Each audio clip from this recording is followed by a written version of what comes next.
Muy buenos días, mis hermanos. Buenos días, profe Juan, ¿cómo amanece? Bien, hermano Elber, nos presentamos aquí en esta mañana delante de nuestro buen Padre, delante del cielo, con, con profunda humildad, reconociendo nuestra fragilidad humana, nuestros defectos y la imperiosa necesidad que tenemos de ser limpiados, de ser purificados y de Amén. ser hechos a la semejanza de nuestro Dios. Bueno, damos gracias también al Ministerio de los Redimidos por haber abierto este espacio, hermano Elber, para el desarrollo de esta mesa de estudio que ya hoy completa el tercer día, ¿no? Tercer día, correctamente, sí señor, tercer día ya. Sí, así que le damos gracias a Dios por este espacio, al Ministerio de los Redimidos, a nuestra hermana Sandra, que es la coordinadora del programa, y a todos los administradores que forman parte de este ministerio. Así que saludamos a todos los que ya están conectados y queremos entonces en primera instancia saludar a nuestros panelistas. Ujú. Sí, señor. Entonces, propongo que lo hagamos en el mismo orden de siempre, ¿no, hermano Elber? Sí, claro, le damos la bienvenida al hermano Oscar Muñoz. Hermano Oscar, buenos días. Gracias, Señor, por esta maravillosa oportunidad y hoy en el día santo, sagrado, poder estar en estos momentos buscándole en oración y en estudio. Amén. Amén, amén. Bueno, Amén. tenemos al hermano Edwin también. Hermano Edwin, buenos días, bienvenido. Buenos días, hermanos. Muchas gracias. Dios les bendiga. Feliz sábado a todos. Amén. Amén. Bienvenido, Edwin. Bienvenido, Osquitar. ¿Quién sigue, hermano Elber? Pastor César Fagua. Pastor César, buenos días.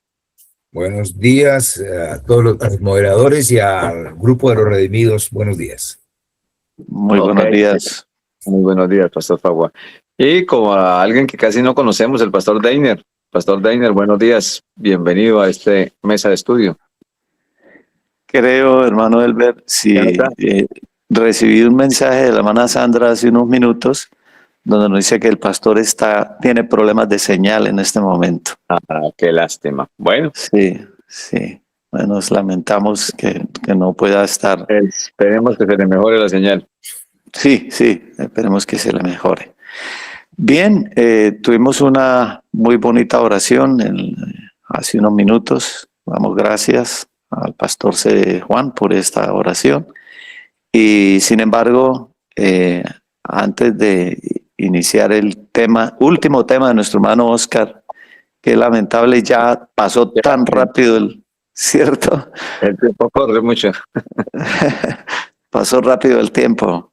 Entonces, vamos a orar y vamos a pedirle al pastor César que por favor ore por nuestro hermano Oscar y por los minutos que siguen de esta presentación. Le Muy bien, invitamos, vamos a pastor. Gracias.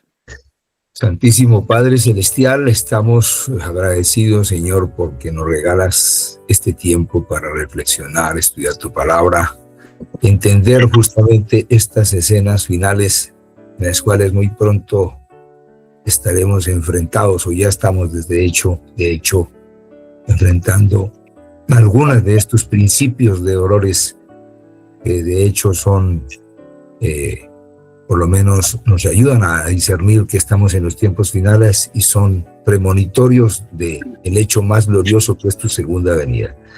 Por eso necesitamos, Señor, no solo entender estos eventos, y prepararnos para poder enfrentarlos con sabiduría, pero más que todo buscar tu Espíritu Santo para que nos dé esas herramientas tan importantes de fe, de esperanza, de seguridad en ti, y Amén. poder pasar con valentía, con firmeza y con absoluta confianza en tu providencia estas escenas que pronto están delante de nosotros. Lo pedimos en el nombre de Jesucristo, nuestro amigo y Salvador. Amén. Amén, amén. Amén. Amén. Bueno, muchas gracias, pastor César. Bueno, Osquitar, nos place mucho darle nuevamente la bienvenida. hoy es el último tema. Que el Espíritu Santo le guíe, que el Señor le bendiga y que podamos ser todos ilustrados y bendecidos en esta mañana con esta última presentación de tu parte. Señor le bendiga, bienvenida. Adelante. Amén, muchas gracias. Sí, es un gozo, un privilegio ya estar en el tercer tema que me corresponde. El tiempo es demasiado corto para dar tanta información que el Señor nos ha dado, nos ha revelado. Pero hermanos, el Señor en su palabra no nos ha dejado solos y hemos visto que ya llegamos hoy a hablar sobre el juicio investigador. Es el tema de hoy.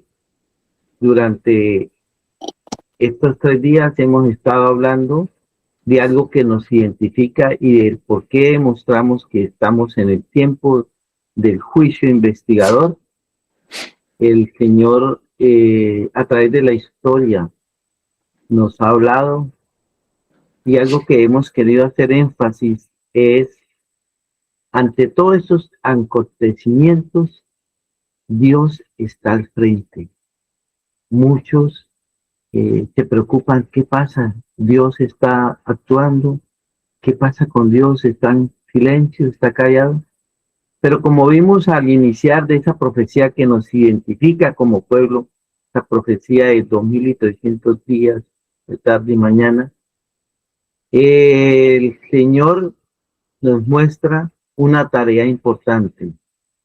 A Daniel se le dio esa profecía y vemos como al principio los ángeles, el cielo entero está interesado en lo que acontece y pregunta, la pregunta del millón: Señor, ¿hasta cuándo? Pues esto, el Señor nos está contestando, está presentándose en todo momento, y vamos a tener una lectura que la encontramos en Daniel 7 y el versículo 13, el cual Daniel está hablando acá y el Señor se le presenta en una visión. Dice: miraba yo en la visión de la noche, y aquí con las nubes del cielo venía uno como un hijo de hombre. Recordemos que el título mayor que el Señor Jesús hablaba cuando Él estaba acá y cuando se refería a sí mismo, era como el Hijo del Hombre. Pero este Hijo de Hombre, dice, vino hasta el anciano de días y le hicieron acercarse delante de él. Hermanos, este es un versículo que nuestros pioneros creyeron que se está hablando de la segunda venida. Estaban estudiando la profecía de los 2300 días y se alegraron de que ya era el tiempo y de que el Señor Jesús venía. Pero hoy vamos a mirar que ese acontecimiento no era la venida de Jesús a la tierra. Cuando ese Hijo de Hombre se acerca ante el anciano de días, que Dios el Padre, no es la segunda venida, sino un acontecimiento. Y vamos a ver la siguiente cita, en la cual en el versículo 14 de Daniel, algo que hemos estado esperando. ¿Hasta cuándo? Bueno, mire aquí una promesa maravillosa. ¿Qué es lo que dice? ¿Para qué se acercó al anciano de días? Y le fue dado dominio, gloria y reino, para que todos los pueblos, naciones y lenguas le sirvieran. Su dominio es dominio eterno. Y qué maravillosa esta promesa, que nunca pasará, y su reino uno que no será destruido. Hemos visto cómo a Daniel se le habla, se le presenta en visión Daniel 2, donde habla la sucesión de los reinos, Babilonia, Medo-Persia, Grecia, Roma, esa gran, en Daniel 7, que se le presenta como una gran bestia espantosa y terrible, pero después de eso, este acontecimiento, porque el ángel pregunta, bueno, ¿hasta cuándo? Todo ese tiempo, el pueblo de Dios perseguido, azotado. Estuvimos mirando ayer sobre la profecía de los 1260 años, el tiempo de la Edad Media, de la Edad Oscura, donde fue perseguido el pueblo. Pero esta promesa del versículo 13,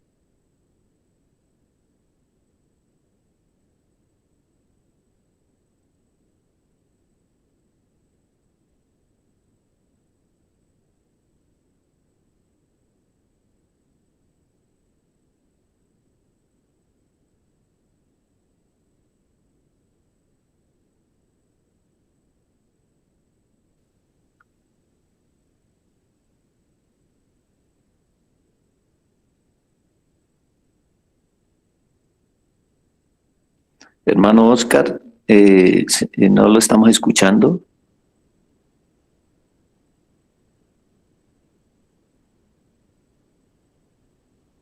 Sí, se fue el audio.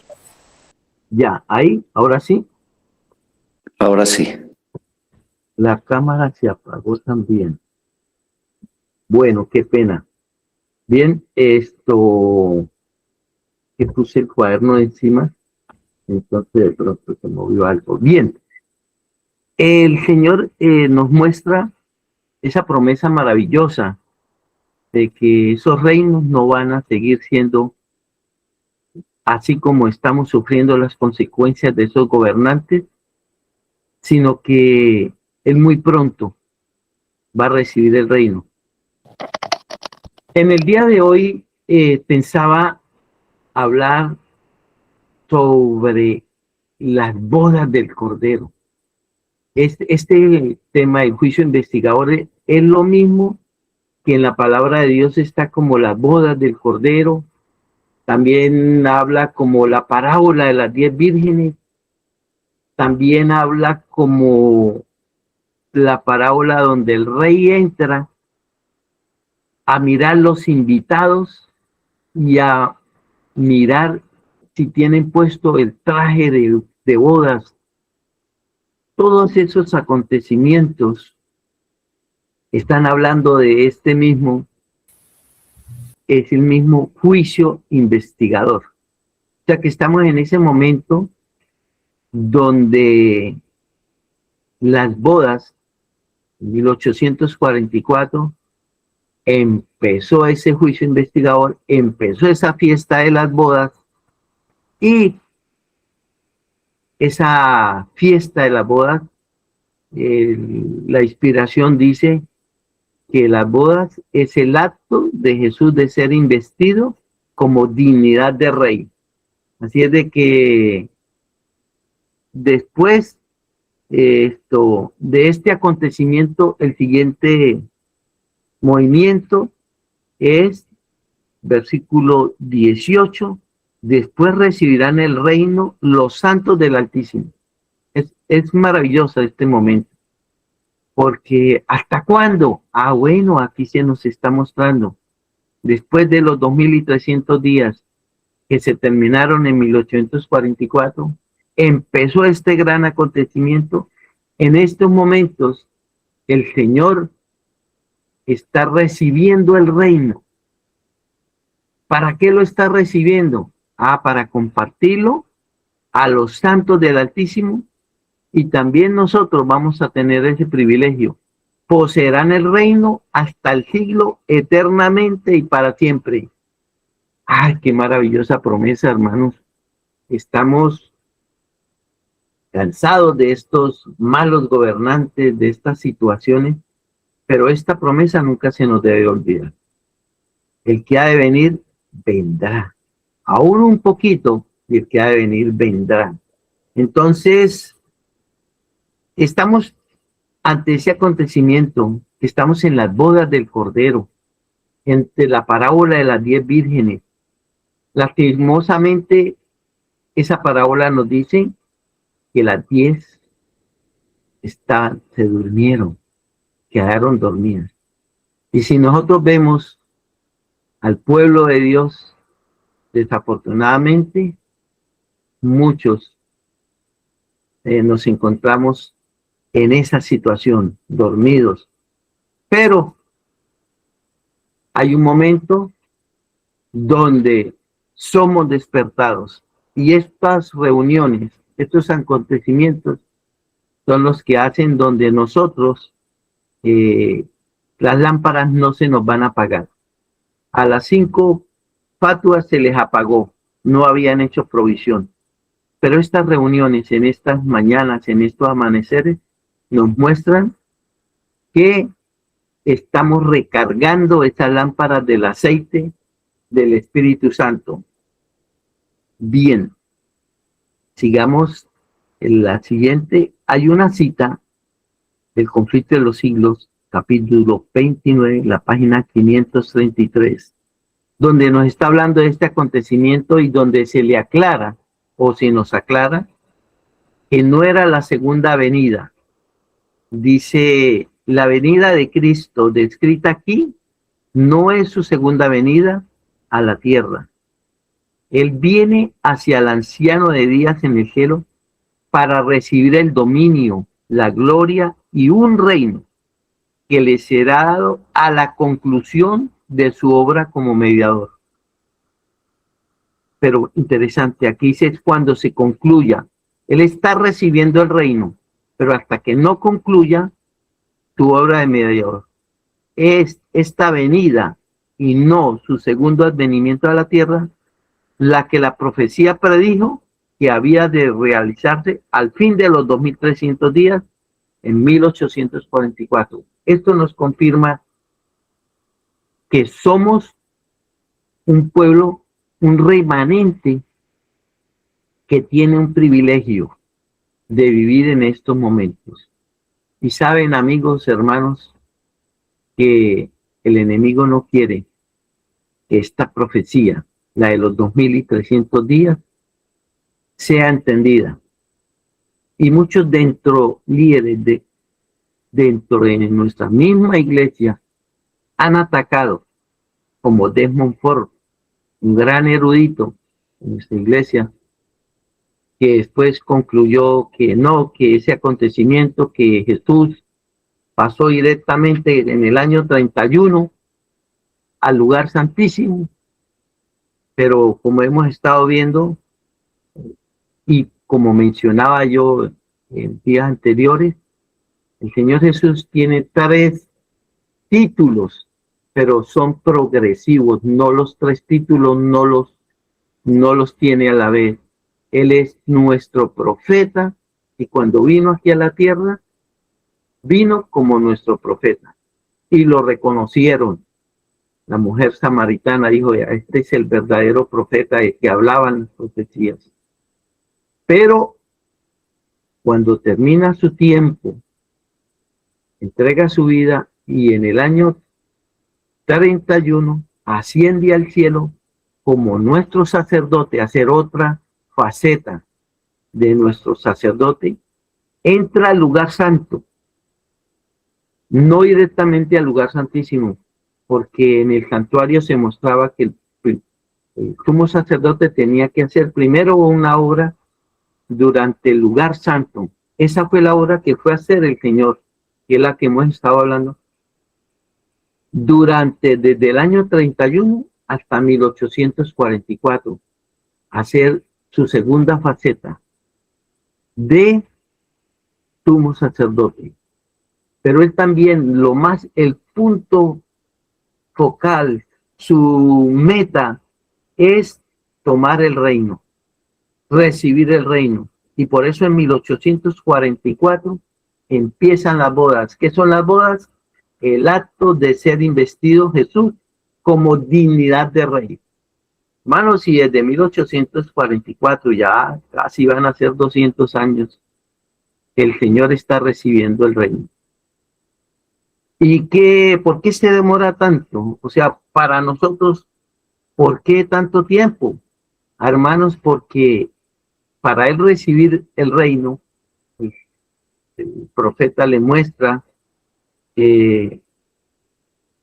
a Juan también se le muestra que él está recibiendo el reino, que él está en las bodas y se le muestra la nueva Jerusalén, esa ciudad ya no la terrenal, sino la celestial, pero la ciudad sola, a él no le está interesado tanto en eso, sino quiénes van a estar ahí. Por eso, en estos momentos, el Señor está escogiendo, está haciendo un juicio para quienes van a participar de ese reino.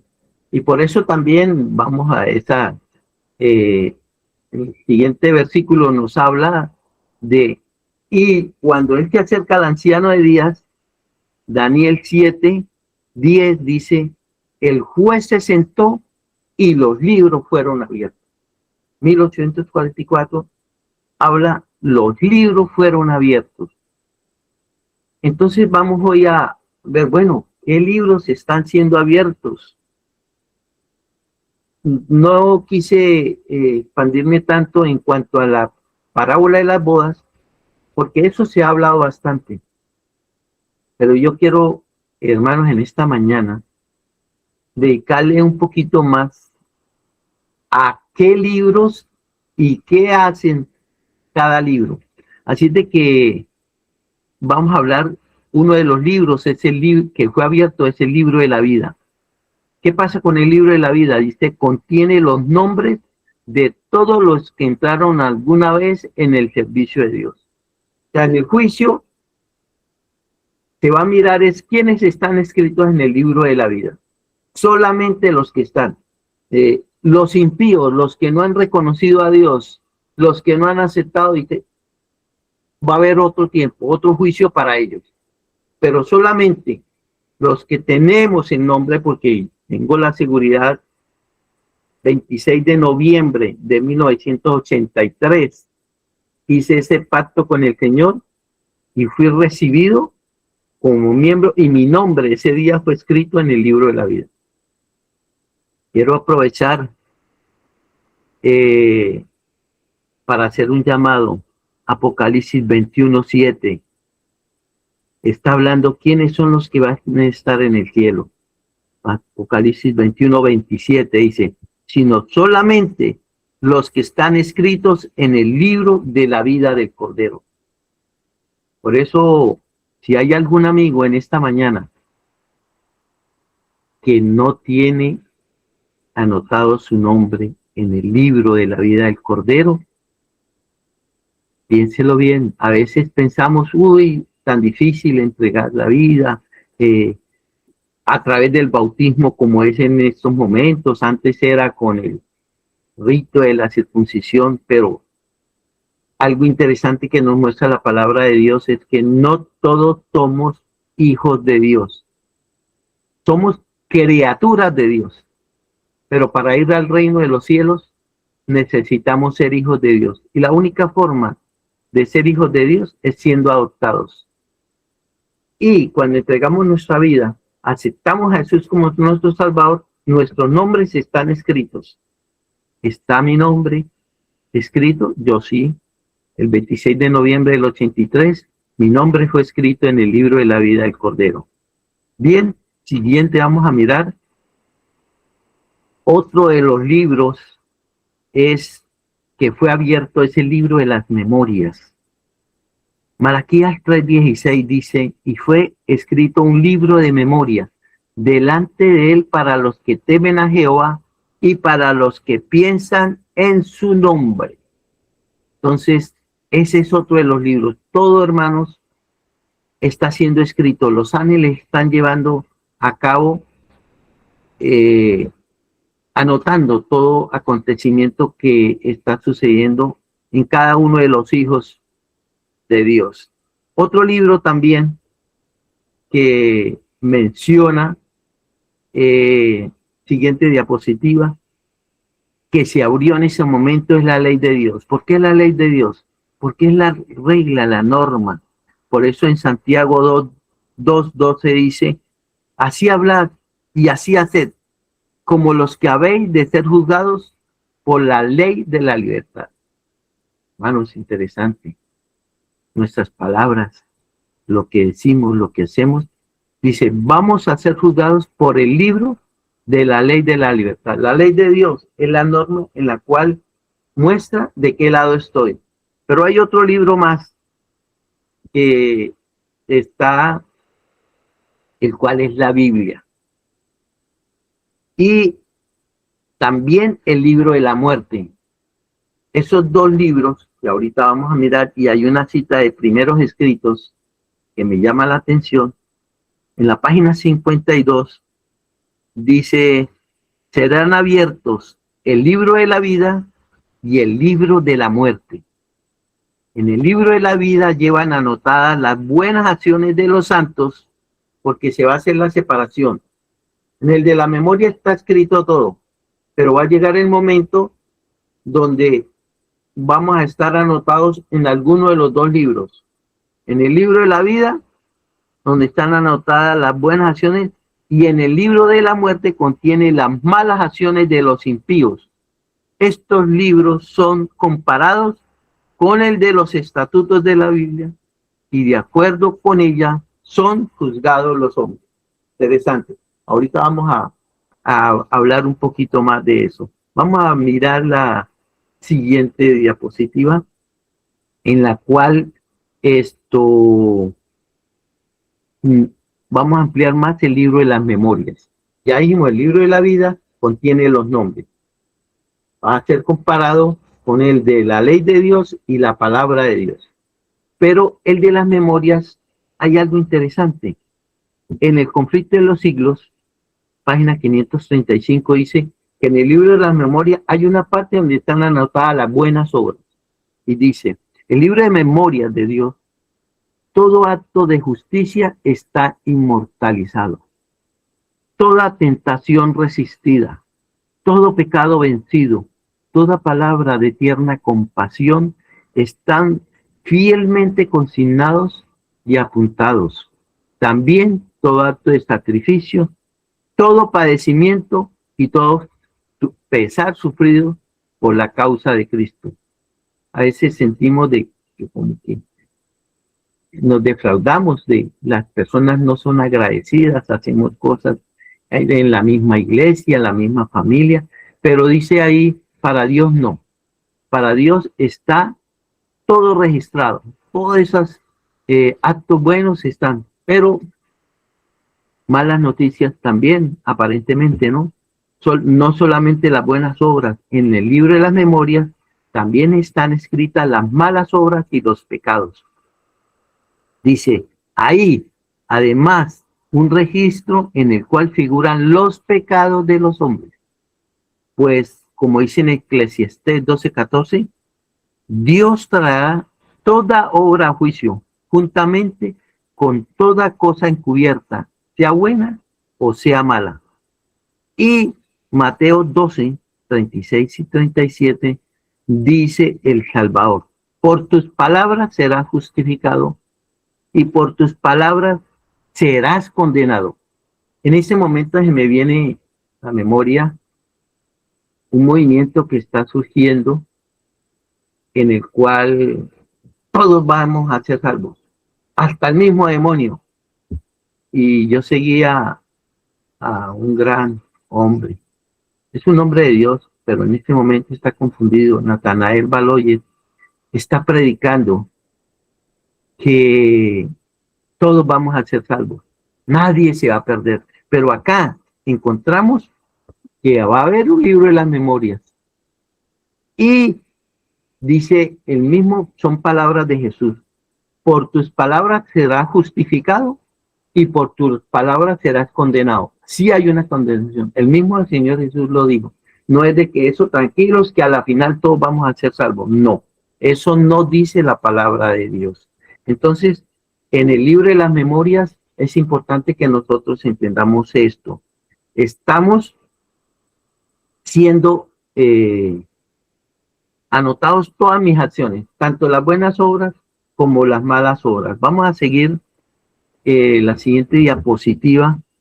Vamos a hacer un llamado. Yo quiero hacer esta parte corta porque como esto es una mesa, yo quiero que hablamos, compartamos si hay preguntas y todo. Pero el Señor nos está haciendo un llamado en el conflicto de los siglos 542. Dice, el pueblo de Dios, ¿quién es? Nosotros. Debería comprender claramente, y lo subrayé, claramente el asunto del santuario y del juicio investigador. Ya vea, este tema tenemos que tenerla clarita. Todos, no los ancianos, los pastores, los predicadores, los 4 panelistas nomás, dice, todos necesitamos conocer por sí mismos el ministerio y la obra de su gran sumo sacerdote.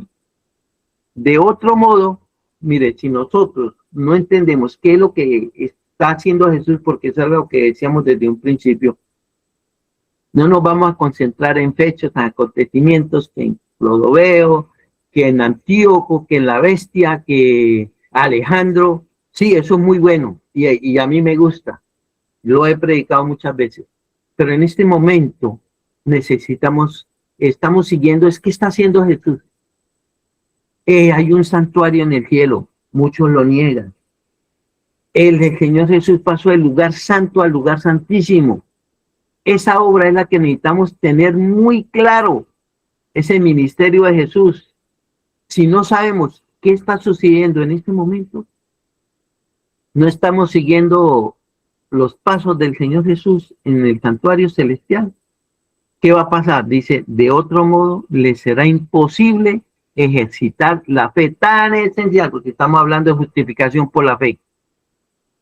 De otro modo les será imposible ejercitar la fe tan esencial en nuestros tiempos o desempeñar el papel al que Dios nos ha llamado. Porque pertenecemos a este pueblo, pero ¿con qué fin? ¿Por qué soy adventista del séptimo día? ¿Cuál es mi propósito? ¿Para qué me llamó Dios? ¿Para qué me ha dado una luz? Eso es lo que necesitamos saber. Y si no lo sabemos, dice, es imposible, lo vamos a desempeñar el propósito para el cual fuimos llamados. Y vamos a mirar la siguiente cita también, que es de la siguiente página, y nos hace una aclaración. Bueno, es si les gusta, ¿no? Si no, pues no se preocupen, eso no se pongan a investigar, eso es para los pastores nomás. No. Aquí dice, es de mayor importancia. ¿Qué quiere decir mayor importancia? Bastante. No es de que yo lo pase desapercibido. Que todos, no que los pastores, no que los líderes, que todos investiguen a fondo. Muy pocos quieren estudiar a fondo. Hay que dedicar tiempo, hay que dedicar estudio, comprar materiales. Todos investiguen a fondo estos asuntos y que estén siempre pronto a dar respuesta. Una responsabilidad del pueblo de Israel, vimos, se le terminó el tiempo de gracia y dejó de ser porque no estuvieron pronto a dar respuesta a todo aquel que les pidiera razón de la esperanza que hay en ellos. Y voy a hacer una aclaración y para terminar mi parte, quiero entrar en el panel. Hay una nota que en el siguiente de llamado aquí dice: la intercesión de Cristo por el nombre en el santuario celestial es tan esencial para el plan de la salvación como lo fue su muerte en la cruz. Algunos nos dicen, bueno, eso fue ya en la cruz, ya todo el plan de redención terminó en la cruz. No, la intercesión de Cristo, lo que está haciendo en este momento, es tan importante como lo que hizo en la cruz. Así es de que vamos a aclarar algo también con respecto a este acontecimiento de la hora del juicio, porque he encontrado que varias personas entonces dicen, bueno, pero yo ya oré, ya confesé mis pecados y el Señor ya los borró. Es algo que no entendemos. Y dice, hermanos, es muy claro, mis pecados, aunque hayan sido confesados, no han sido borrados. Y en el santuario celestial nosotros veíamos que la persona llevaba el animalito, confesaba sobre el animalito, le sacaban la sangre en algunos casos era llevado al interno entre las cortinas, o la tomaba el sacerdote y iba y era registrado en las cortinas. Durante todo el año estaba ese registro, pero en un momento especial eso era borrado. Acá nos dice: la hora del juicio investigador y el acto de borrar los pecados debe realizarse antes del segundo advenimiento del Señor. En vista de que los muertos, y es interesante, el juicio es el de los muertos, el que empezó y el que estamos mirando. Han de ser juzgados según las obras escritas en los libros. Dice, es imposible que los pecados de los hombres sean borrados antes del fin del tiempo del juicio, en que sus vidas han de ser examinadas. Mis pecados, dice, imposible, no pueden ser borrados, porque hasta que no se termine el juicio y no se muestre los pecados de esas personas, de todos estos muertos, hasta que no se termine el juicio. En el juicio eso es lo que se hace, que eso era lo que hacía en el santuario celestial. En el día final se quitaba, estaba ahí el registro, en ese día se quitaba. Así es de que así no me acuerde yo de mis pecados, eso no quiere decir que han sido borrados. Va a llegar el momento en que son borrados. Quiero dar, como este tema es tan interesante, quiero dar la oportunidad a que los panelistas entren a compartir sus opiniones. Hermano Juan, si hay alguna pregunta, o hermano, me gustaría que le dedicáramos un tiempito, porque sé que de pronto van a haber muchas preguntas, muchas dudas o aclaraciones, aportes a este mensaje. Entonces, Juanchito, ¿qué hay con respecto a este mensaje? ¿Qué le gustaría que se aclarara más, o qué aporte podrías dar sobre este mensaje? Bueno, muchas gracias, hermano Osquitar. Muy bien, hermano Elber. Muy interesante justamente la finalización del tema del hermano Oscar, y bueno, habrían muchas cosas que aclarar, porque con seguridad que hay tal vez dentro del mismo pueblo de Dios algunas confusiones en cuanto a los conceptos como tal. Mientras el hermano Oscar hablaba allí, mostraba aquellas citas tan importantes, me vino a la mente algo que creo leí en El Camino a Cristo, donde dice que la mayor decepción de un hijo de Dios es haber llegado a su iglesia y no saber para qué lo trajo Dios.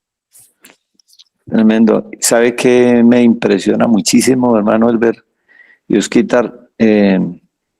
Lo primero que me ha impresionado muchísimo, me ha impactado bastante, es el hecho de que aquí hay una ciencia extraordinaria, una ciencia maravillosa.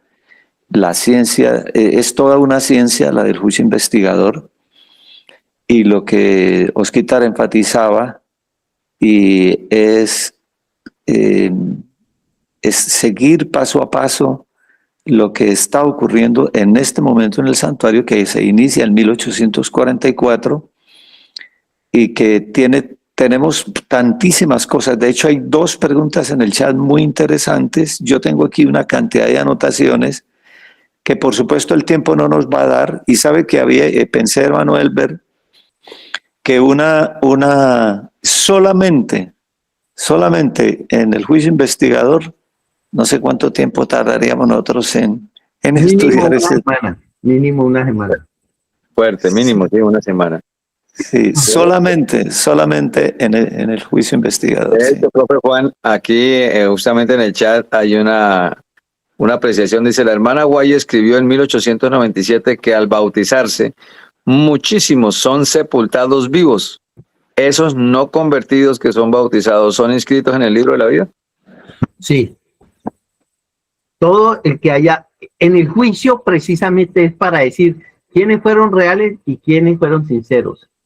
Porque solamente hay dos grupos. A veces nos confundimos que 3 grupos, que 4, que tan. No. En las parábolas siempre el Señor habla de 2 grupos: trigo, cizaña, ovejas, cabritos. Pero entre esos 2 grupos, en este momento, hay 2 grupos: los impíos. Pero dentro de los impíos, dentro del mundo, dice el Señor, tengo otras ovejas allá. Y Apocalipsis 18 habla: a salir de Babilonia, pueblo mío. Hay división en ese grupo. Pero en este otro grupo, los que tenemos los nombres inscritos en el libro de la vida, no todos vamos por el hecho de que mi nombre está escrito, vamos a entrar al cielo. Precisamente eso es lo que se está escogiendo y mirando. Si fue realmente sincero, si hizo su voluntad, y comparándose con la ley y con la Biblia, se va a decidir quién fue. Pero de que su nombre fue escrito, ahí va a pasar por el juicio. Yo quiero hacer una invitación muy especial a raíz de esto que estamos en este momento ventilando. Invitar a nuestros hermanos, a todos los que están conectados ahora, que por favor tomen nota de estos detalles y por favor no vayan a perder esa nota, porque recordemos que el 24 de diciembre vamos a ventilar todos estos detalles. Y a mí me queda una tremenda inquietud acá, porque la cita que nuestro hermano Oscar leyó dice, y a mí a raíz de esa cita me entró una pregunta: ¿qué es entrar en el servicio de Dios? Porque precisamente se habla de que los que entraron en el servicio de Dios, estos son los que son anotados. Pregunta: ¿qué es entrar en el servicio de Dios? Juanchito, de ahí lo importante que nosotros como evangelistas, cuando tenemos campaña, el gran peligro es, como se decía la vez pasada, de bautizar, de mojar a la gente, y de cogemos y bautizamos y metimos y bañamos un poconón de gente. Es un peligro grande, es un daño que se le hace a la persona. Porque en el momento en que hacemos que esa persona sea anotada en el libro, va a ser un compromiso grande para ella, porque esa persona ya se le va a llamar a cuentas. Mi nombre, desde que se ha escrito en el libro de la vida a través del bautismo, es un pacto que hemos hecho a través del bautismo. Entonces, ya yo tengo que dar cuentas, como cuando yo empiezo a trabajar en una empresa, en un colegio o en algo, empiezo a trabajar, yo ya tengo que dar rendimiento. Si mi rendimiento no es el que se esperaba, se me va a llamar y se me va a decir. Pero si es, entonces, todos los que a través del bautismo hagamos ese pacto con el Señor, sepamos o no, estamos siendo anotados y vamos a ser llamados a juicio. El otro grupo es: no me interesa Jesús, no me interesa el cielo, no, a ellos se les va a tratar después. Bueno, hay un detalle ahí, Osquita, pero bueno, voy solo a mencionarlo y luego le doy la palabra a Edwin, que ya la solicitó. Quiero decirle a hermano Marco Tulio, nos place mucho saludarlo esta mañana, pero queremos decirle que por favor anote la pregunta que tenga o el aporte, porque esa oportunidad tendrás el 24. Ahora solamente tienen oportunidad los panelistas, ¿no? El detalle es, página 46 de Testimonios para los Ministros, habla de los que Satanás trajo a la iglesia. Entonces, ese detalle hay que tenerlo muy en cuenta ahí, hermano. Bueno, creo que levantó la mano primero el pastor o... Sí. Pastor César levantó la mano primero, a ver si... Bueno, Pastor César, buenos días, bienvenido, adelante. Gracias. Yo quisiera compartirles un detalle que me parece interesante. Primero, yo nunca había leído un capítulo más aterrorizante que el juicio investigador. Nunca. Es más, casi que cierro el conflicto de los siglos la primera vez que lo leí. Tuve que respirar profundo. Por ejemplo, declaraciones como esta: nuestros actos, nuestras palabras, hasta nuestros más secretos motivos, todo tiene peso en la decisión de nuestro destino para dicha o desdicha. Podemos olvidarnos, pero no por eso dejarán de testificar en nuestro favor o en contra nuestra. Así como los rasgos de la fisonomía son reproducidos con minuciosa exactitud sobre la pulida placa del artista, así también está el carácter fielmente delineado en los libros del cielo. No obstante, cuán poca preocupación se siente respecto a ese registro que debe ser examinado por los seres celestiales. Si se pudiera descorrer el velo que separa el mundo visible del invisible y los hijos de los hombres pudieran ver a un ángel apuntar cada palabra y cada acto que volverán a encontrar en el día del juicio, cuántas palabras de las que se pronuncian cada día no se dejarían de pronunciar, cuántos actos no se dejarían sin realizar. Y dije, santo Dios, es estricto, es minucioso, es aterrorizante, es preocupante. Ahora, obviamente el juicio está ahí, pero me di cuenta, hermanos, que día que yo bauticé a una persona y ahora hay que tomarle, hace tiempo, hace unos 2 años, tenía que tomar el consentimiento informado, en donde firma y donde da permiso y todas esas cosas que ahora el gobierno ha exigido. Y cuando a la persona le dije, firme acá, y ¿cómo así que tengo que firmar? ¿Y cómo se le ocurre que yo voy a firmar ante un Dios santo? ¿Cómo voy a hacer un compromiso con el Dios infinito, perfecto y sabio? ¿Cómo se le ocurre que yo no? Y no quiso firmar. Una persona se retractó, dijo, imposible que yo, un ser finito, un ser mortal, vaya a firmar un documento con Dios. ¿Cómo le ocurre si yo, ¿Cómo voy a hacer yo, un ser humano, un pacto con Dios? Pues ahí es donde entra el equilibrio entre estas declaraciones que parecen terriblemente impracticables. Obviamente con las herramientas humanas es difícil que el ser humano llegue a semejante santidad y semejante compromiso con el Dios eterno. Y claro, pero cuando uno ve, por ejemplo, a los apóstoles, ahí entra el equilibrio. Hombres tremendamente complicados, difíciles, con caracteres sumamente imperfectos, con defectos enormes, y llegaron a reproducir fielmente el carácter de Cristo. Hace unos días estuve yo, o sea que es posible, ¿no? Pero en el último análisis que quiero dejar a la audiencia y a los panelistas y a los moderadores, en el último análisis hace unos días me llamó muchísimo la atención de un predicador que ni siquiera es teólogo, que es el famoso doctor Horst, que vino de Alemania, y él dijo una frase que para mí me sacudió en el concepto del juicio. Él dijo, el juicio Dios nos lo entregó en nuestras manos. Dije, ¿cómo así? Espere, ¿por qué dice él que el juicio nos lo dio en las manos? Dije, usted solamente necesita examinar cómo está usted actuando con el que está a su lado.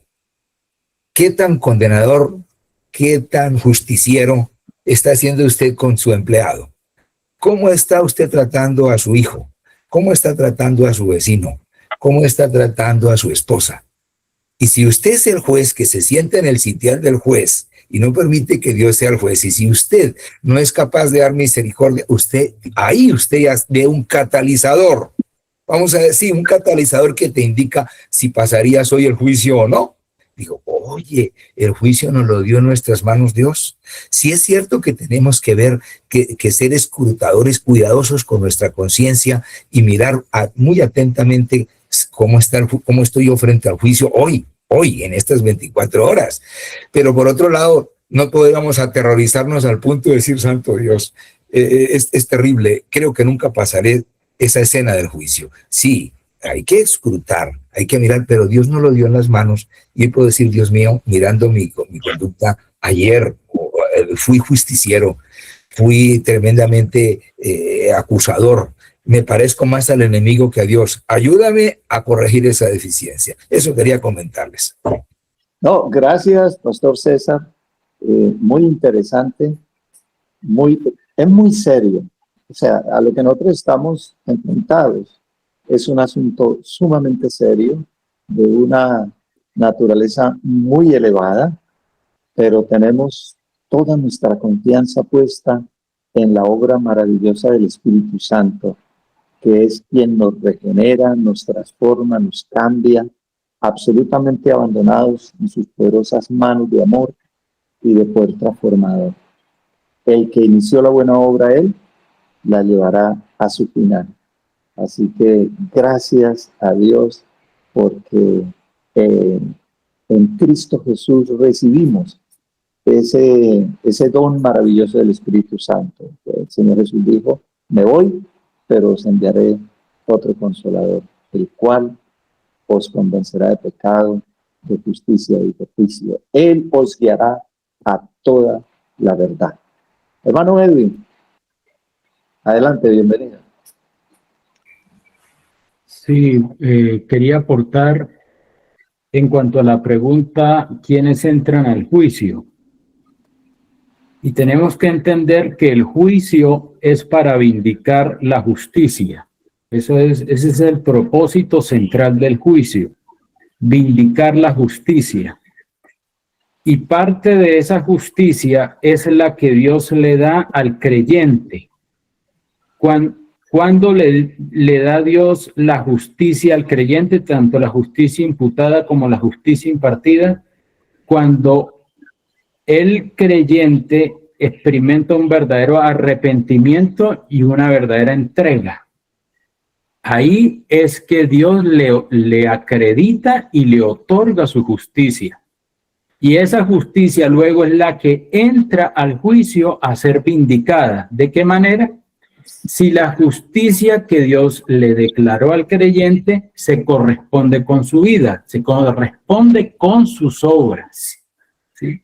Entonces ahí nos da una idea de quiénes realmente son los que entran al juicio, los que realmente tienen una experiencia de arrepentimiento y de entrega. Y eso también lo vemos en el sistema típico, en el sistema ceremonial. ¿Qué pecados eran los que entraban al juicio? Eran aquellos que habían sido confesados sobre el cordero en el atrio. ¿Recuerdan cuando el pecador venía al atrio con el cordero y confesaba sus pecados como señal de arrepentimiento? Esos eran los que luego en el día de expiación eran examinados, eran borrados, ¿sí? Entraban al juicio los pecados que habían sido confesados. Ahora, ahí también tenemos que mirar una parte, porque están los pecados involuntarios y los pecados voluntarios, ¿no? Eso también hay que examinarlo porque hay dos tipos de contaminar, hay dos formas de contaminar el santuario. Pero bueno, eso después lo miramos. El punto que quiero resaltar aquí es que quienes entran al juicio, siendo puntuales aquí, los que realmente experimentaron arrepentimiento y entrega de su vida a Dios y les fue otorgada la justicia, y entonces en el juicio se va a vindicar esa justicia si realmente sus obras correspondieron con esa justicia que les fue acreditada y que les fue otorgada. Bueno, gracias, hermano. Sí, hermano Elber. Sí, me gustaría tal vez aclarar para nuestra audiencia algunos detalles con referente al tema. Mire, a veces nos centramos como iglesia en el concepto y lo vemos desde la parte administrativa, que tristemente pareciera que hoy en día es más importante los números que la orden que Dios dio. El Señor en Mateo dice, id y haced discípulos y después bautícenlos. En algún momento estaba en una reunión y se hizo tanto énfasis en bautizar, que yo le pregunté al que estaba dirigiendo allí, pero miren, ¿no es más importante primero hacer discípulo? Y hay un pretexto que se maneja hoy en día, no, es que no se le puede negar el bautismo a una persona cuando lo pide, pero es que la orden del Señor fue, hágale un discípulo. Si esa persona no es un discípulo todavía, ¿para qué bautizar personas que justamente es el daño que se le ha hecho a la iglesia? Bautizar personas que no están preparadas. Entonces, esto nos lleva a un concepto. Debemos seguir el principio del Señor. Nosotros yo como iglesia, mi principal objetivo es hacer discípulos. Y si nosotros nos damos cuenta y miramos las estadísticas anteriormente, cuando la iglesia como iglesia trabajaba y hacía discípulos, el pastor se convertía en un líder que venía a cosechar lo que la iglesia había sembrado, ¿sí? Y de esa es la forma correcta, porque cuando se hace un discípulo, ese discípulo se queda en la iglesia. Pero cuando nos interesa solamente llenar un blanco, entonces llenamos blancos, pero bautizamos 5 y se salen 10 por la puerta de atrás, que son las estadísticas tristemente de nuestra iglesia hoy. Entonces, Manuel, tenemos que dar esto. Nosotros como iglesia debemos concentrarnos en hacer la voluntad de Dios, hacer discípulos. Si cada miembro se preocupara por tener un discípulo, la iglesia se multiplicaría cada 3 meses. bueno, el verdadero discípulo, digamos, se queda en la verdad, se queda en la verdad y predica el mensaje bajo la dirección del Señor. Hay una pregunta. Bueno, quería mencionar algo más, hermano Elber. En el libro que fue citado ya aquí en el chat, Testimonios para los Ministros, hay un capítulo titulado La prueba del discipulado. Y allí se nos dice que debe aplicarse una prueba a los que van a ser bautizados, y una de las pruebas es que haya dado evidencias de que está convertido al Señor. Que está convertido. Bueno, entonces la pregunta que nos están formulando aquí antes de darle, sí, adelante, Manuel. Sí, Juan dice frutos de arrepentimiento. Amén. Ok. Bueno, antes de darle la palabra a Osquitar, nuestra hermana Liliana Plazas. Perdón, se me perdió. No, acá. Bueno, ya mencionaremos la hermana Liliana. Nuestro hermano Fabián Rengifo dice: la gran pregunta es, todos los que son bautizados, traídos por el Espíritu Santo o traídos por Satanás, ¿son anotados en el libro de la vida? Dice, esta es la gran pregunta. Es decir, los que trae Satanás, y bueno, también era otra pregunta que se hacía, dice que algunos son bautizados y son bautizados vivos. Es decir, no hubo una conversión, no hubo, es más, fueron traídos por el enemigo. Entonces, esa es la gran pregunta. Listo, se la voy a contestar. Perdón. Pues vamos con Osquita, luego viene hermano Edwin. Creo que ese es el orden, hermano Edwin. Sí, correcto. Vamos, hermano Oscar primero. Mira, Bueno. le voy a contestar. Sí, eso es por eso quise dejar un tiempo más para que aclarar. Yo sabía que iban a haber muchas preguntas. Y sí, en la parábola del Señor dice cuando el pescador saca la red, ¿sí? Sale a la orilla y selecciona los pescados buenos y los que no son buenos. En este momento, y recordemos que el juicio que se está llevando a cabo es para el juicio de los muertos. No se está haciendo, todavía no ha empezado el juicio de los vivos, que eso es un tema aparte, pero es el juicio de los muertos. Y aquí en el conflicto de los siglos aclara y responde a esa pregunta. Página 534 dice, en el rito típico, solo aquellos que se habían presentado ante Dios arrepintiéndose y confesando sus pecados y cuyas iniquidades eran llevadas al santuario por medio de la sangre del holocausto, tenían participación en el servicio en el día de la expiación. Así, en el gran día de expiación hoy y de juicio, los únicos casos, mire, ¿cuáles serán? Los únicos casos que se consideran son los de quienes hayan profesado, no que los que hayan profesado ser hijos de Dios. El juicio de los impíos es obra distinta y se verificará en fecha posterior. Entonces, todos los que hayan profesado, se bautizaron, son buenos o malos, esto es la tarea de los ángeles en este momento, decir quiénes son buenos, porque recordemos que el juicio es porque Jesús va a recibir el reino, y en el reino se va a escoger, como el pescador saca la red y la pone aparte y escoge qué pescados sí y qué pescados no. En este momento, los ángeles, el cielo entero, está haciendo ese juicio. Todos los que dice, los que de quienes hayan profesado ser hijos de Dios, entraron, fueron ahí, van a pasar por el juicio y ahí se va a escoger quienes van a participar de ese reino y quienes no van a participar.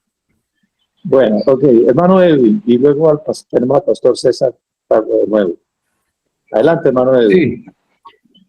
El punto que quizás me faltó aclarar en la primera intervención que tuve es, alguien podría preguntar, pero entonces Dios, ¿por qué va a juzgar a alguien que realmente se arrepintió y rindió su vida a Él? ¿No? Como que no tiene sentido. Pero lo que realmente se va a examinar en el juicio es si quien entregó su vida a Cristo y recibió la justicia, perseveró, porque obviamente hay muchos que se separan de la justicia y entonces, pues, se cae en el pecado, nos alejamos del Señor y perdemos esa experiencia inicial. Se pierde esa experiencia inicial. Entonces, esos son los que al final entonces son examinados. ¿Realmente se perseveró en la justicia? ¿Se perseveró en la obediencia? Y las personas que no hayan perseverado, que no hayan mantenido esa experiencia, son las que son separadas de las que sí hayan conservado y mantenido la experiencia cristiana. Al que venciere yo le daré. Gracias. Gracias, hermano Edwin. Sí, realmente qué maravillosa que esta es una mesa de estudio, precisamente. Es una mesa de estudio. Estamos estudiando la maravillosa ciencia de la salvación ahora precisamente en el juicio investigador, mientras se celebran las bodas del Cordero. Pastor César, bienvenido, adelante. Sí, subrayo lo que dice Edwin.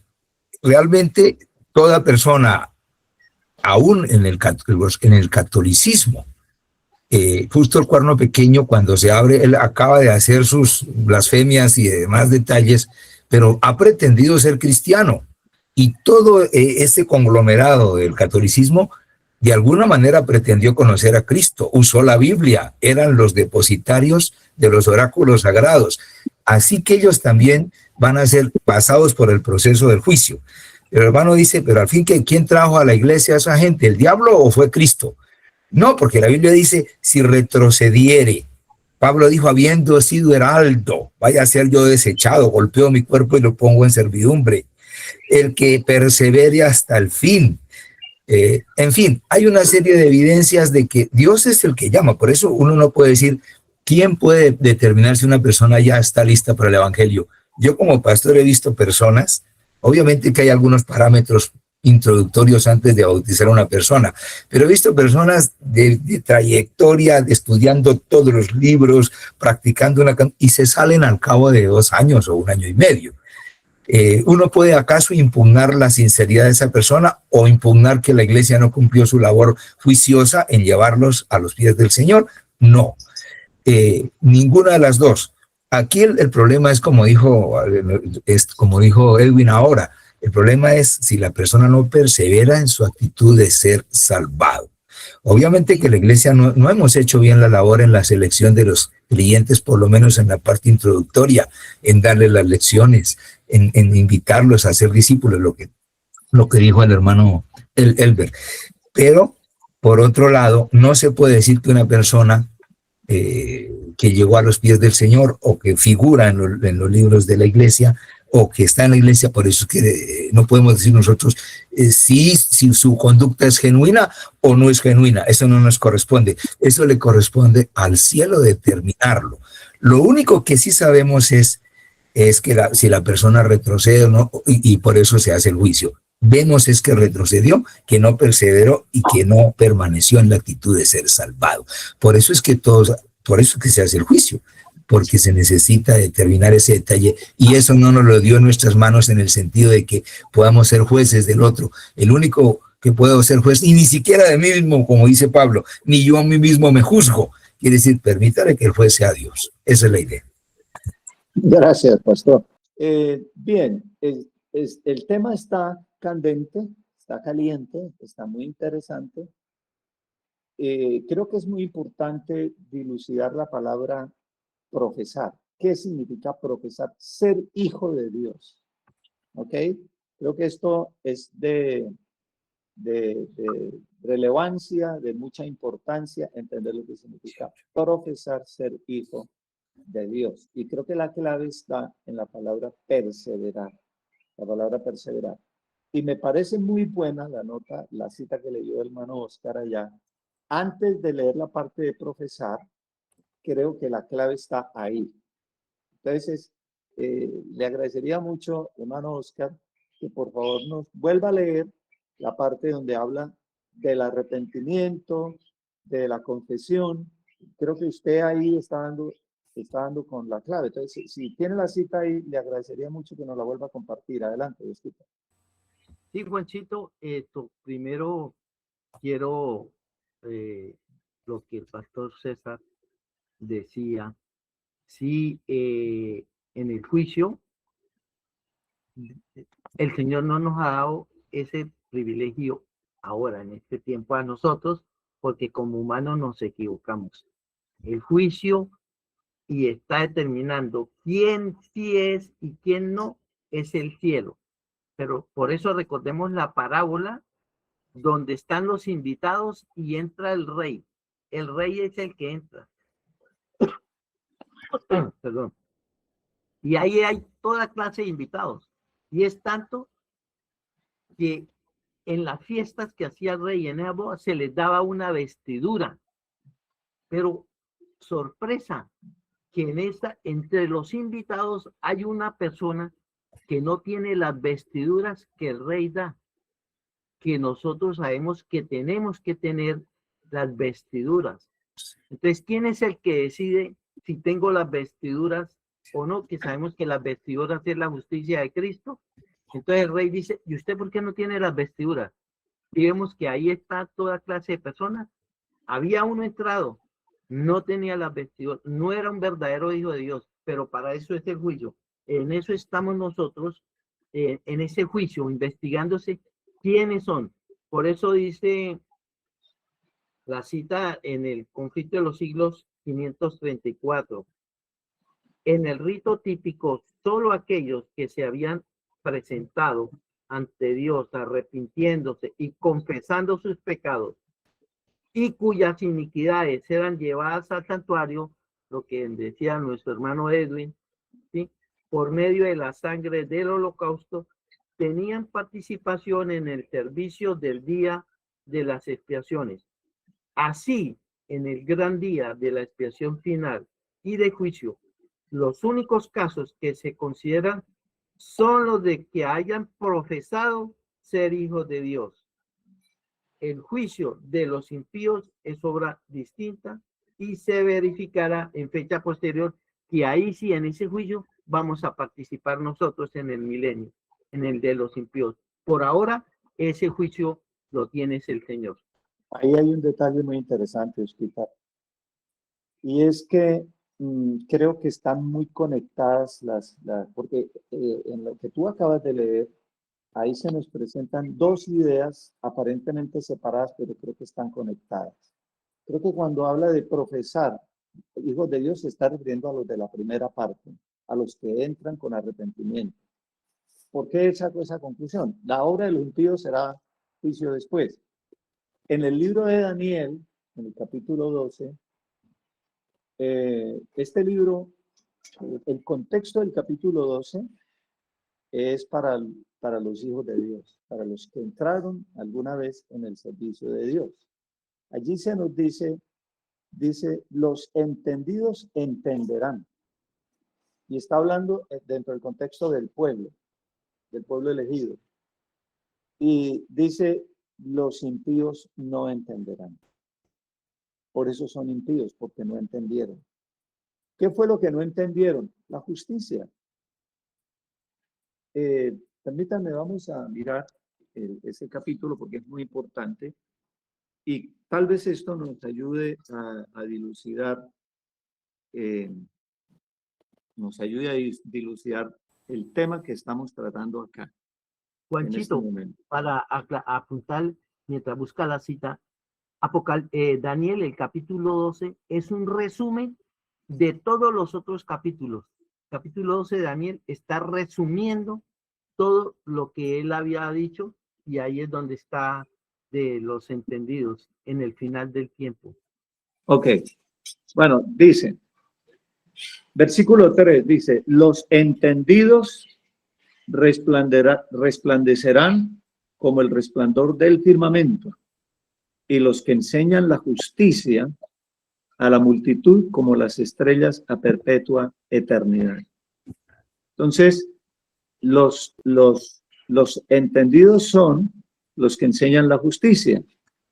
Enseñan la justicia porque entendieron la justicia. Y aquí el término entender se refiere a practicarlo, a encarnarlo, a vivirlo. Y en el versículo 10 nos dice, muchos serán limpios y emblanquecidos y purificados. En este gran día antitípico de la expiación, ¿quiénes serán limpios, emblanquecidos y purificados? Los que entraron. Bueno, yo creo que el hermano Edwin tiene mucho que aportarnos acá, porque yo creo que en el último tema que nos compartió allí en el Congreso, nos hablaba del santuario, ¿recuerda? O yo estoy confundido, fue en Ocaña donde nos habló de los 3 pasos para el santuario. El santuario es un camino de 3 etapas. Fue en el de ahora, precisamente, pero permítame terminar y ahí le dejo la inquietud. Muchos serán limpios y emblanquecidos y purificados ahora en este tiempo. Los impíos procederán impíamente y ninguno de los impíos entenderá, pero los entendidos entenderán. Yo creo que están conectadas las dos cosas, Osquita. Yo creo que los que profesan alguna vez ser hijos de Dios realmente se está refiriendo a los que entraron al atrio y experimentaron la muerte que significa verdadero arrepentimiento, la confesión y la entrega total del corazón y la vida a fin de que se revelen los principios del cielo. Entonces, yo creo que esas dos cosas están conectadas, lo cual me lleva a concluir que los que son traídos por Satanás, porque realmente lo dice el testimonio para los ministros, dice que ahora Dios no está obrando para traer muchas almas a la iglesia, pero entonces, ¿quién las está trayendo? El enemigo. El enemigo trae gente a la iglesia con el propósito de estorbar la obra y de echar a perder la verdad. Recordemos la visión, el sueño de Guillermo Miller, cuando quiso compartir la belleza de aquel cofre lleno de joyas y cómo entraron y pisotearon las joyas de la verdad. Indudablemente que los que pisotearon las joyas de la verdad no eran los santos ni los justos, ni los que estaban siendo emblanquecidos, sino aquellos que fueron traídos por el enemigo para echar oprobio, echar basura sobre la verdad y esconderla. Y entonces que prevaleciera el error. Así que yo creo que esas dos cosas están conectadas. Juanchito. Muy bien. Adelante. Osquita, vamos a darte el hermano Elber Noté aquí y luego seguimos contigo. Sí, permítame, bendito, que me llama la atención 2 cosas que están en el chat aquí que me gustaría aclarar rápidamente. La hermana Gladys Guerrero dice, ¿es verdad que puedo estar evangelizando solo con dar los diezmos y ofrendas? A ver, hermana, le explico lo siguiente. El llevar los diezmos y la ofrenda es algo que le pertenece a Dios, no es de nosotros. Usted no está dando nada de sí. 2, el principio es que usted no debe presentarse ante el altar a adorar con las manos vacías. Y si hablamos de evangelismo, el evangelismo tiene un principio. El principio es que la corona de los salvados tienen estrellas y esas estrellas son las almas que usted ha ganado para el Señor. Entonces, tiene que ver más con un concepto muy personal de trabajo individual que sencillamente con dar mi diezmo yo ya cumplí.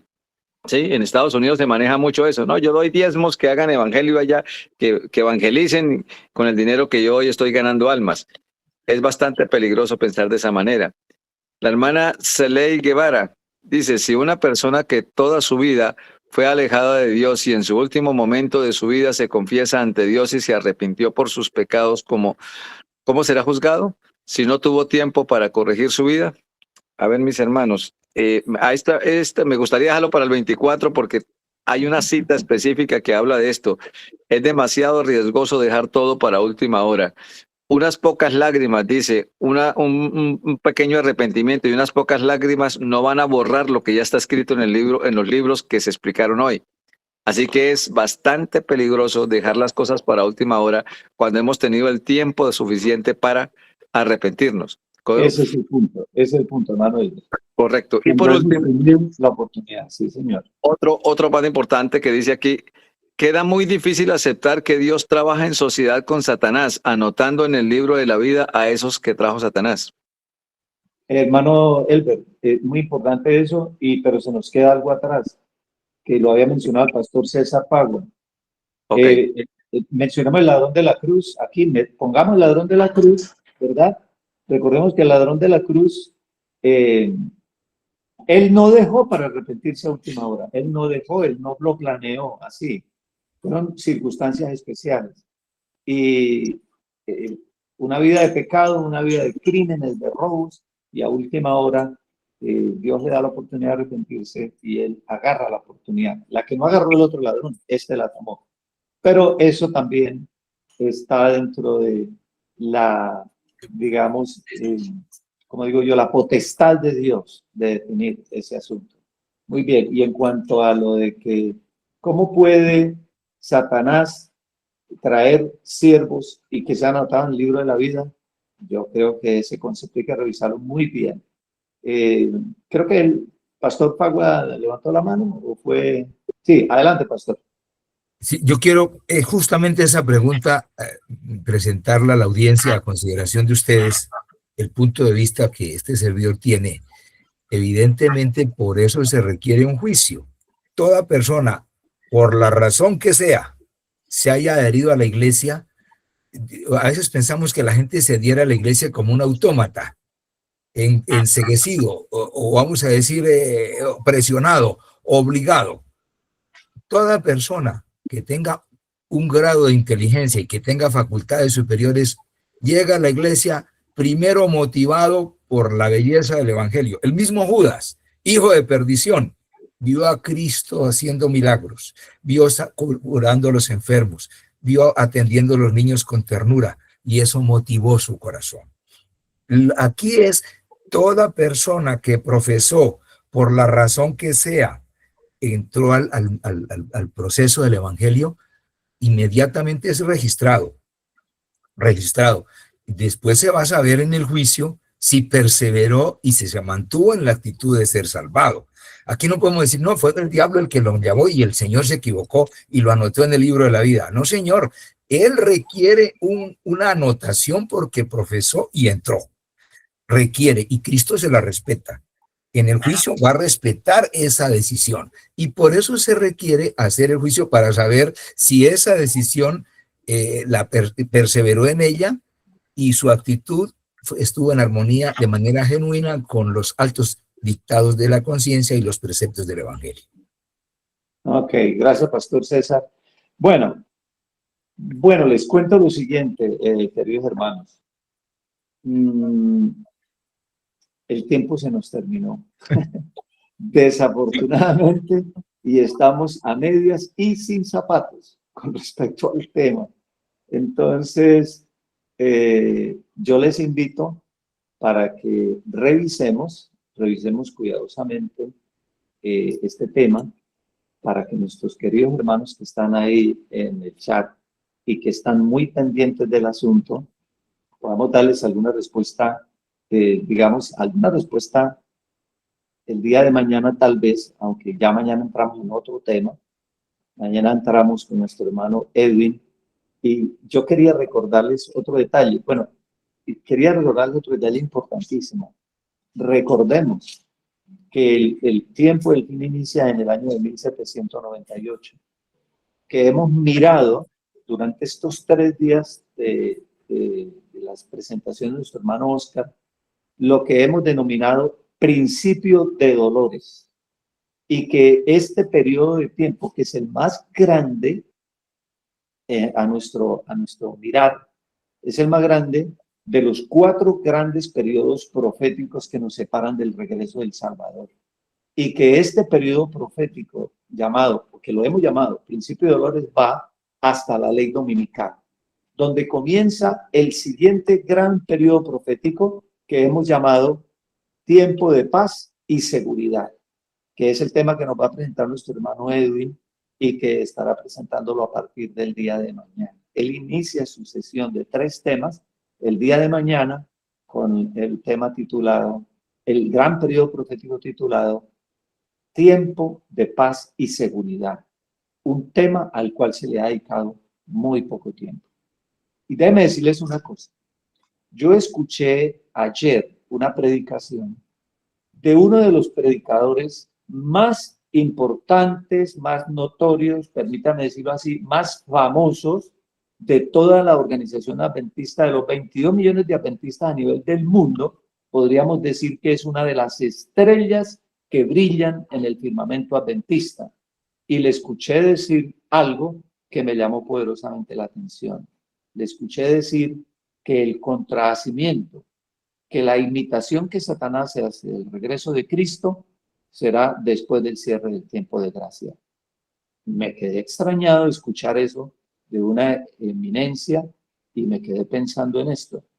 Y lo que quiero decir con esto es que esta es una mesa de estudio, se llama, por eso la llamamos mesa de estudio, porque tenemos mucho que estudiar y muchas cosas que tenemos que aclarar con respecto a lo que creemos. Aquí, por ejemplo, en este momento, aparentemente estamos ante una situación dicotómica, porque algunos están aparentemente sosteniendo una posición y hay otros con otra posición. Entonces, los pioneros, cuando estaban construyendo el mensaje adventista, recordamos, ya mencionamos, Joyas de los Testimonios, tomo 1, capítulo titulado ¿Cómo hacer frente a un punto de doctrina controvertido? Porque precisamente ellos tuvieron que controvertir muchos temas hasta que finalmente llegaron a un acuerdo. El objetivo de esta mesa de estudio es que finalmente todos lleguemos al mismo, a un acuerdo, digamos, que lleguemos a un mismo sentir con respecto a la verdad, porque es la verdad la que debe unirnos, no la emoción, no el sentimiento, sino la verdad. Y que, digamos, esta diferencia de pensamiento quede completamente soportada por la palabra de Dios. Y ahí está nuestra seguridad, que sea la palabra de Dios la que soporte nuestras ideas. Hermano Oscar, ¿tiene la mano levantada?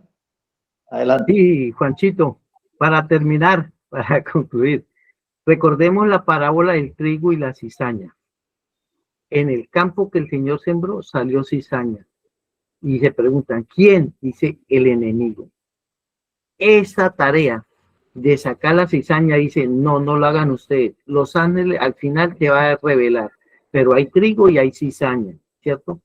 Y por última vez, recuerdo, esto del juicio investigador es solo para los muertos.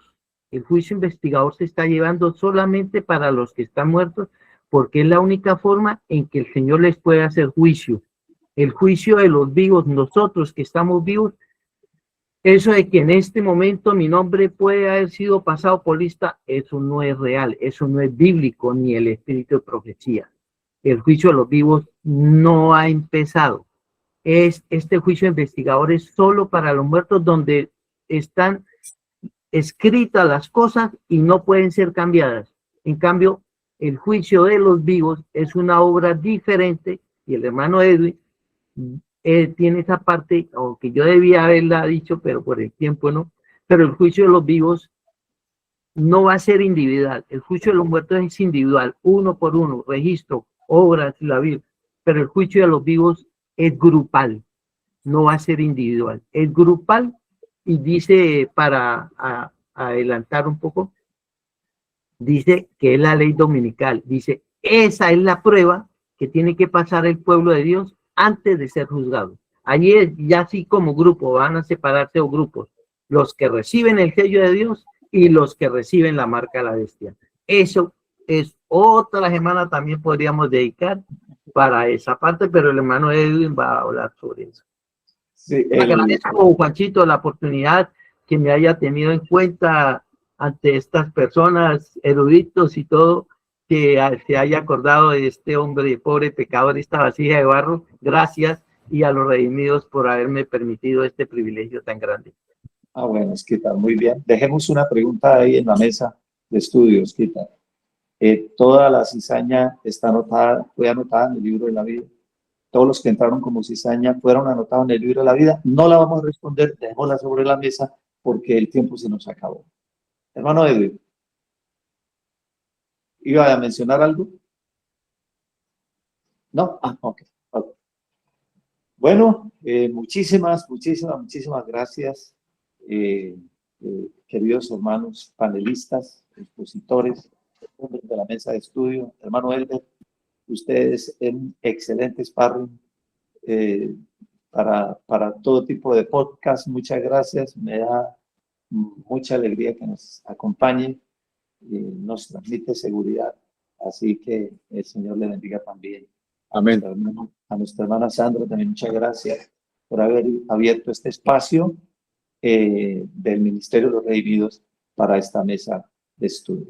Así que vamos a terminar con una oración y que sea usted mismo, Osquita, nos termine con una oración para el cierre de sus presentaciones. Oremos. Bondadoso y buen Dios, gracias, porque aunque somos indignos, pecadores, vasijas de barro, tú nos has adoptado como hijos de Dios. Pero Señor, queremos implorarte que no mire nuestras justicias, porque son como trapos de inmundicia. Por eso aclamamos a la promesa que está en la palabra de Dios. Hijitos míos, estas cosas os escribo para que no pequéis. Pero si alguno hubiera cometido pecado, abogado tenemos ante el Padre, a Jesucristo el justo. Por eso en esta hora clamamos ante ese abogado y ante ese juez para que tome nuestra vida. No mire mi justicia, sino la de Cristo, para poder pertenecer a ese reino que tú estás recibiendo. Bendice a cada uno de los que estamos aquí conectados.